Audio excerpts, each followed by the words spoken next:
우리 대한민국이 전 세계에서도 유례를 찾기 힘든 결단을 내렸습니다. 52년이라는 숫자는 군조직 개편 이야기에서 거의 나오지 않는 시간 단위입니다. 그런데 최근 해외 군사 전문 매체들이 이 숫자를 집요하게 끄집어내기 시작했습니다. 로이터와 AP가 한국 국방 개편 흐름을 분석하면서 공통으로 짚은 지점은 한국 해병대가 다시 작전 통제권의 중심으로 돌아오고 있다는 사실이었습니다. 단순한 조직 조정이 아니라 해병대라는 존재를 한국 군사 전략의 전면으로 끌어올리는 구조 변화라는 평가가 붙었습니다. 외신들은 이를 한국판 원정 전력의 재등장으로 해석하고 있습니다. 대한민국 해병대가 그동안 어떤 위치에 있었는지를 떠올리면 이 변화의 무게가 바로 느껴집니다. 1973년 사령부 해체 이후 해병대는 해군 소속으로 남아 있었고 작정원과 예산 편성의 핵심 고리는 항상 해군을 거쳐야 했습니다. 베트남전에서 사단 단위로 투입되며 전장을 뒤흔들던 조직이 이후에는 서북도서 방어와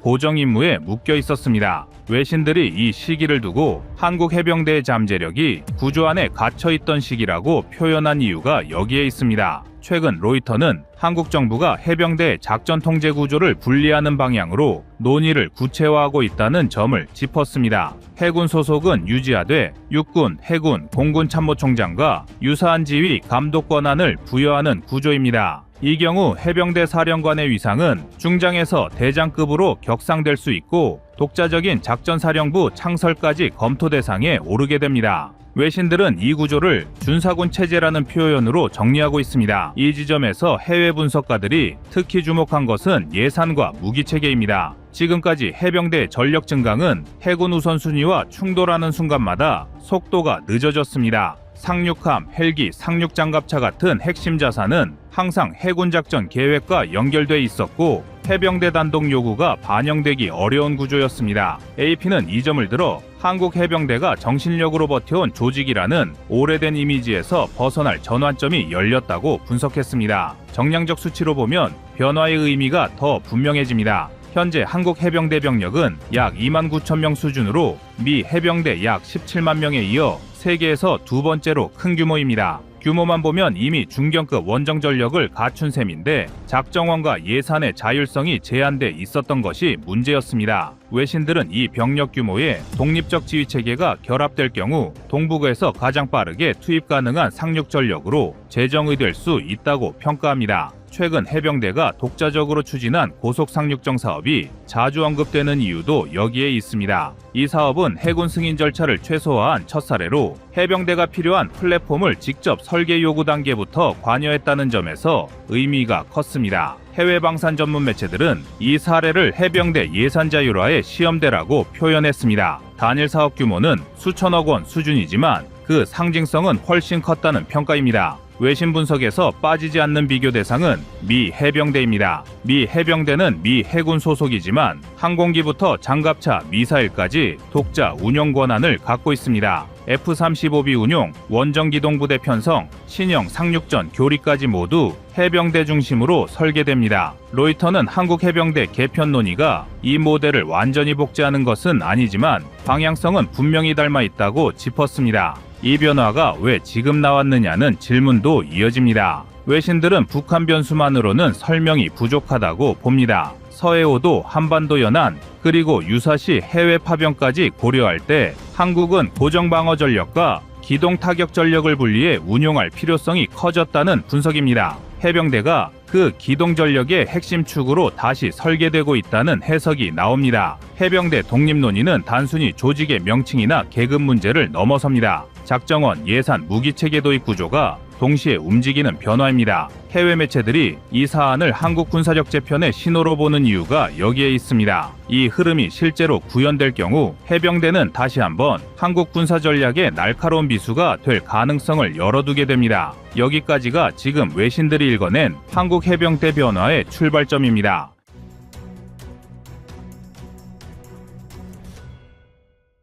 해외 군사 전문 매체들이 본격적으로 파고드는 지점은 준사군 체제가 실제 전력에 어떤 변화를 만들어내느냐입니다. 조직 위상 상승이 곧바로 전투력으로 이어지지 않는 사례는 세계적으로 차고 넘칩니다. 그래서 외신들은 한국 해병대의 경우 무엇이 달라질 수 있는지를 아주 구체적인 항목으로 나눠 분석하고 있습니다. 핵심은 작전 범위, 무기 도입 구조, 그리고 주변국의 대응 계산입니다. 우선 작전 범위부터 달라집니다. 지금까지 해병대는 서북도서와 수도권 서측 방어라는 고정 임무에 묶여 있었습니다. 이는 전력 낭비라는 평가를 해외 분석가들로부터 꾸준히 받아왔습니다. 상륙과 기동을 전제로 훈련된 병력이 방어 진지에 고정되면 상대는 그 위치를 계산해 넣고 대응할 수 있기 때문입니다. 로이터는 해병대가 독자 작전권을 확보할 경우 고정 방어 임무 상당 부분을 육군에 넘기고 상륙, 기습, 차단 임무에 집중하는 구조로 재편될 가능성이 높다고 분석했습니다. 이 경우 해병대는 언제 어디에서 등장할지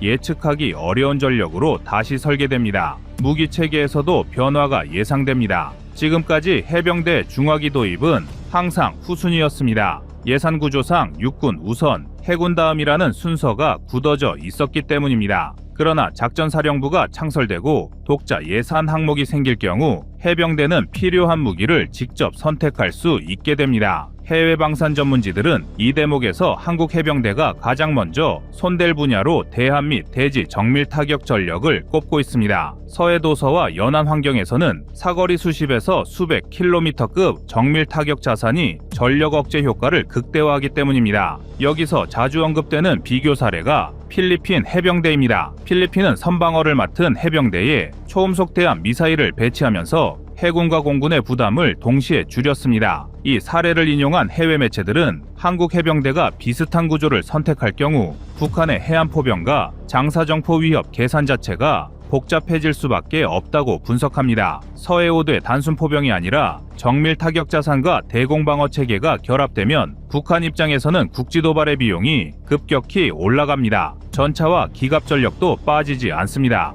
현재 해병대는 K1 전차를 운용하고 있지만 상륙 이후 돌파 작전과 생존성을 고려하면 한계가 분명하다는 평가가 많았습니다. 해외 군사 전문가들은 해병대가 준 사군 체제로 격상될 경우 최신형 전차를 소량이라도 우선 배치해 상륙 돌파력을 확보하려 할 가능성을 거론합니다. 이는 단순 화력 강화가 아니라 상륙 이후 내륙으로 빠르게 확산할 수 있는 심리적 압박을 상대에게 주는 효과를 노린 선택으로 해석됩니다. 항공 전력도 중요한 변수입니다. 지금까지 해병대 항공은 해군 항공 전력의 보조 성격이 강했습니다. 그러나 독립성이 강화되면 공격 헬기와 무인기 운용 범위가 넓어질 수 있습니다. 해외 매체들은 특히 상륙함과 연계된 공격 헬기 운용에 주목하고 있습니다. 상륙함에서 바로 출격하는 공격 헬기는 해안 방어선을 단시간에 무력화할 수 있고 이는 북한뿐 아니라 주변국 해군에게도 새로운 계산을 요구하게 됩니다. 이 변화는 주변국 대응 계산에 즉각적인 파장을 줍니다. 북한은 해병대가 기동전력으로 복원될 경우 해안방어와 후방예비 전력을 동시에 늘려야 하며 이는 이미 압박받는 재정에 추가 부담으로 작용합니다. 중국 역시 민감하게 반응할 수밖에 없습니다. 한반도 인근 상륙 전력이 강화되면 서해와 동중국해에서의 해군 배치와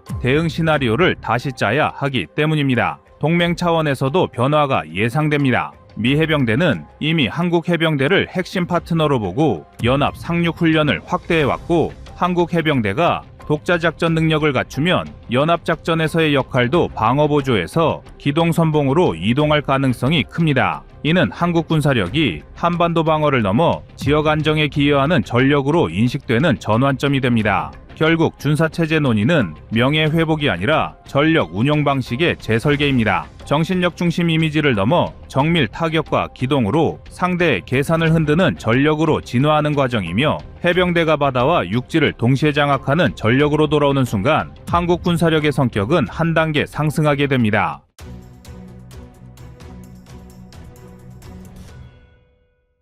다음은 25년 3월 28일 한중미 공군 영상입니다. 우리 군의 F-15K 전투기가 AIM-9X 공대공 미사일로 단숨에 표적을 명중시킵니다. 한국의 주력 전투기 중 하나인 F-15K는 도입 당시 미국이 운용하던 F-15E 전투기보다 오히려 더 좋은 성능을 갖추고 있어 전 세계를 놀라게 했던 전투기인데요. 한국은 F-15K를 통해 2000년대 중반 동북아시아에서 가장 강력한 공군 전력을 보유했다는 평가를 받기도 했습니다. 비록 5세대 전투기의 등장으로 과거만한 위용을 보여주진 못하지만 F-15 F-15K는 또 한 번의 성능 개량을 통해 2048년까지 우리 영공을 수호할 예정입니다. 지금껏 미국이 전 세계를 상대로 군사력을 과시할 수 있었던 기반에는 압도적인 공중전력과 제공권 확보가 있었습니다. 항시 미국은 전쟁이 시작되면 제공권을 확실히 장악한 이후 지상군을 투입하였으며 1950년에 발발한 한국전쟁 이래 미 공군이 제공권을 잡지 못한 전쟁은 단 한 번도 존재하지 않을 정도인데요. 사실 한국 공군 전력을 미국과 비교하는 것은 민망할 정도로 양국의 공군력 격차는 크게 벌어져 있습니다. 하지만 한국은 미국제 전투기를 라이선스 생산하는 과정에서 항공기술을 축적하기 시작했고 이제는 자체적으로 4.5세대 전투기를 개발할 수 있을 정도로 많은 성장을 거듭하고 있습니다. 그만큼 미국 공군의 우수성과 기술, 전술 교리를 배우고 응용하는 것은 우리 공군의 발전을 위해 중요한 요소입니다. 게다가 현재 동아시아는 주변국들의 공군력 증강이 눈에 띄게 가속화되고 있어 지금의 전력에만 만족해서는 안 되는 안보 환경을 가지고 있습니다. 일본은 우리보다 더 많은 F-35 전투기를 도입하고 있으며 중국은 자체적으로 5세대 전투기를 개발하여 실전에 배치하고 있는데요. 여기에 북한조차도 러시아에 대한 파병을 빌미로 수호이 27, 미그 29 등을 보충하려 하고 있기 때문에 한국 공군도 계속해서 전력을 증강해야 합니다. 그래서 준비했습니다. 오늘은 세계 최강의 미국 공군을 기준으로 대한민국의 공군 전력이 어느 정도 수준인지 살펴보고 주변국의 공중전 위협에 대해 자세히 알려드리겠습니다.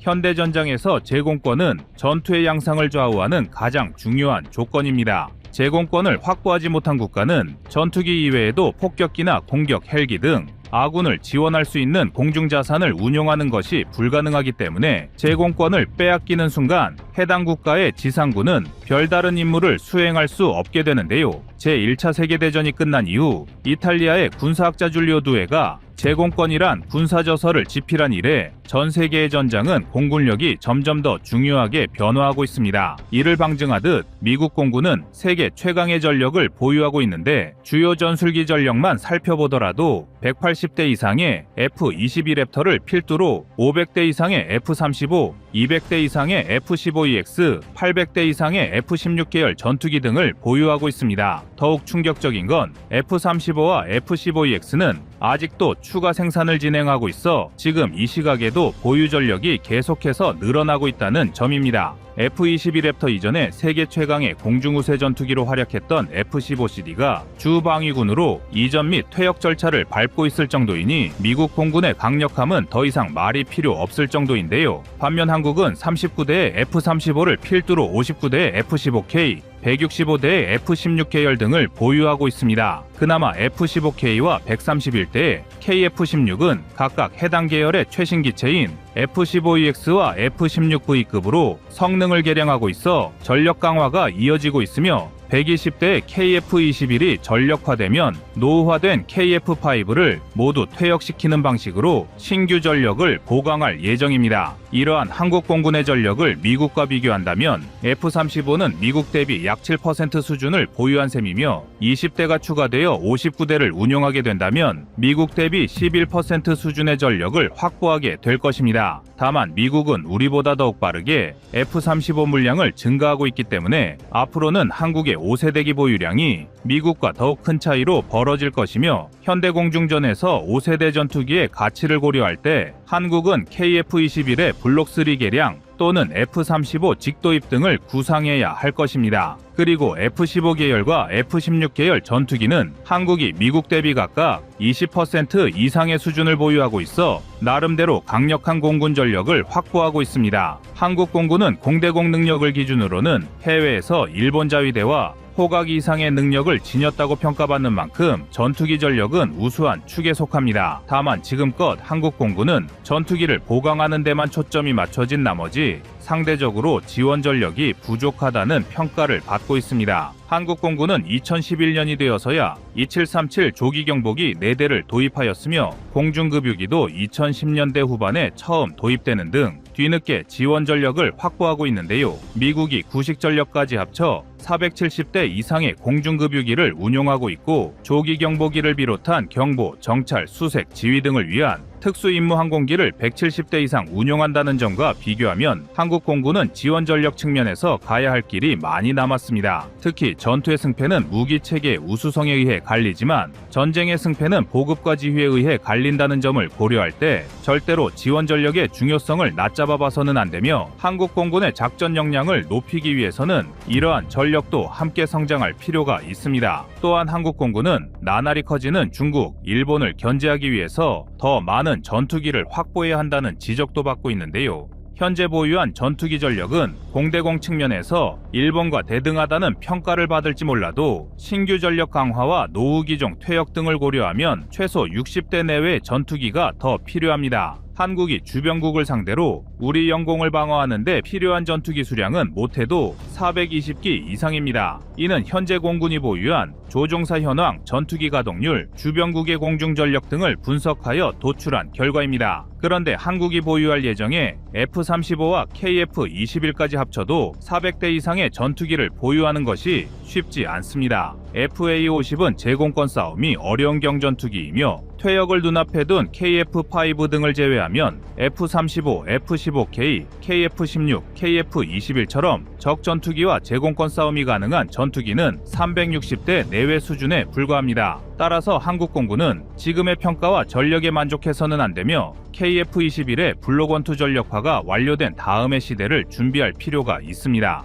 그렇기 때문에 5세대 전투기로 개량될 KF-21의 블록3, KF-21EX가 더욱 중요해지는데요. 일각에선 이제 겨우 블록1 생산에 들어간 KF-21의 5세대기 개량을 언급하면 이를 폄하하려는 언행을 보이기도 합니다. 하지만 전투기 개발은 결코 단기간에 완성될 수 있는 것이 아니며 기술적 난이도를 고려할 때 지금부터 주요 기술을 연구하더라도 2030년대에 예정대로 KF-21 블록3가 전력화될 수 있을지는 아무도 예상할 수 없습니다. 그렇기 때문에 한국은 KF-21의 초기 설계 단계부터 스텔스기 개량을 위한 외형 설계에 집중했으며 철저한 사전 준비를 기반으로 KF-21의 개량을 더욱 서둘러야 합니다. KF-21 블록3는 내부 무장창을 장착하여 레이더 피탄 면적을 낮추고 동체 내부에 4발의 공대공 미사일을 장착할 수 있도록 제작될 예정이며 한국은 KF-21 블록3 이외에도 다양한 성능 개량형을 통해 부족한 전투기 수량을 확보하는 방안을 끊임없이 연구해야 합니다. 현재 한국군이 성능을 개량하기로 결정한 F-15K만 하더라도 2030년대 초중반까지 모든 기체를 개량한 후 2048년까지 사용할 예정인 만큼 우리 군은 2030년대와 2040년대에도 계속해서 후속 기종 전력화를 고민해야 하고 그래야만 퇴역하는 전투기의 공백을 최소화하고 주변국의 군사적 위협을 분쇄할 수 있을 것입니다.